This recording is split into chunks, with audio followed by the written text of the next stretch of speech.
কক্সবাজারে সারাদিনের জন্য মাত্র 1000 টাকায় কোথা থেকে বাইক ভাড়া করবেন সম্পূর্ণ ডিটেলস থাকবে এই ভিডিওতে।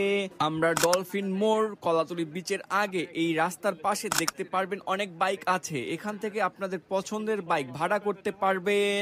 আমরা আজ এই বাইক ভাড়া নেব এবং সব নিয়ম আর ফর্ম ফিল আপ করবো। আগে বাইক ভাড়া করার জন্য ভোটার আইডি কার্ড বা ড্রাইভিং লাইসেন্সের ফটোকপি লাগবে, অবশ্যই সাথে নিয়ে আসবে। মনোটন এই বাইকটা ভাড়া নিলাম এই ভাইয়ের কাছ থেকে। তো ভাইয়া, আমরা যদি সকাল থেকে বাইক সারাদিনের জন্য ভাড়া নেই তাহলে কত পড়বে? সারাদিনের জন্য নিলে আমরা অবশ্যই ডিসকাউন্ট রাখি। সারাদিনের জন্য যদি নেন 1500 টাকা পড়বে, আর আমাদের প্রতি ঘন্টা হচ্ছে 300।